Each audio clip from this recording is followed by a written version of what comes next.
waxa isweydiin mudan laba qof oo 9 bilood ku dhashay qofna inuu noqdo qof liita oo nolosha ka dhacay oo aanan heer gaarayn iyo qof macna leh oo heer gaara oo wax qabsada oo adduun iyo aakhira meel ku aadan. jawaabtaas arrin sahlan maaha, laakiin waxyaabaha ugu waaweyn ee kalifa laba qof inay sa u kala tagaan waxaa ka mid ah laba caqliyadood ama laba habfikir. habfikirka koowaad waa qof maskaxdiisu xiran tahay. qofka maskaxdiisu xiran tahay waxyaabaha lagu garto waxaa ka mid ah ma ogola in uu meesha uu jooga ka dhaqaaqo. waxa uu jecel yahay halkiisa inuu joogo. haddii la waraysto la yiraahdo maxaa kalifay oo aad meeshaan iyo nolosha sidaan ugu jirtaa, wuxuu ku leeyahay waxba ma baran karo, ma shaqaysan karo, fir uma lihin iyo wixii la mid ah. qofkaas waxaa kalifaya in uu xadidnaado habfikirkiisa oo xayndaab ku noqday. halka qofka kale ee noqonaya qof macno leh oo heer gaara ay tahay waxa dhaqaajinaya caqliyadda ama habfikirka korriinka.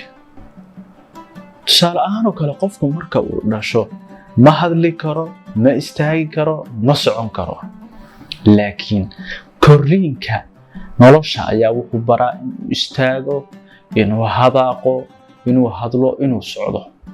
marka uu hadalka barto oo socodka bartana kuma ekaada ee waa wax soconaya oo nolosha oo dhan qofka la socda.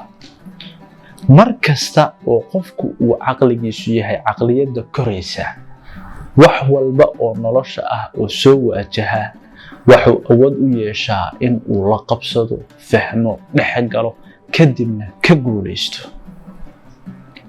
haddaba waxyaabaha muhiimka ah ee ay tahay in aynu fahanno waxaa ka mid ah in marka caqabadna soo waajahdo aynaan noqon sida caqliyadda fadhiidka ah oo aan dhihin ruuxaan ma fahmi karno, ma geli karno, ma dhaqaajin karno, balse aan noqono caqliyadda koraysa.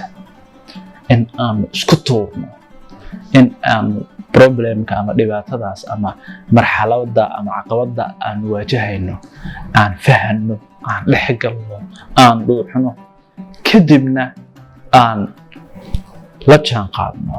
wax walba oo adag oo nolosheena soo maray waxay ka soo bilowdeen adag iyo culays iyo baqdin iyo wahsi iyo cagajiid, laakiin markastoo aan ku adkaysanay waa markastoo aan ka guulaysanay. haddii tusaale ahaan oo kale aad taqaanay sida gaariga loo wado, xasuuso markii ugu horreysay aad gaariga baranaysay, waxaad isku khaldaysay bareega iyo sheelaraha, waxaad fiirinaysay hoos, adoo dhan baa khalkhalsanaa. laakiin hadda waxaa laga yaabaa adoo telefoon ku hadlaya inaad waddo cariiriya oo baabuurtu saa isku tahay aad si xaragala u martid. marka waxaa inoo ballan ah in aanu mar walba hormarino caqliyadeenna koraysa oo aan ka xorowno caqliyadda fadhiidka ah. waxaa jira buug la yiraahdo mindset oo mawduucaas aad u faahfaahinaya, sawirkiisuna waa kaa. waxaan rajaynayaa in aad ka faa'iiday muuqaalkan. mahadsanid.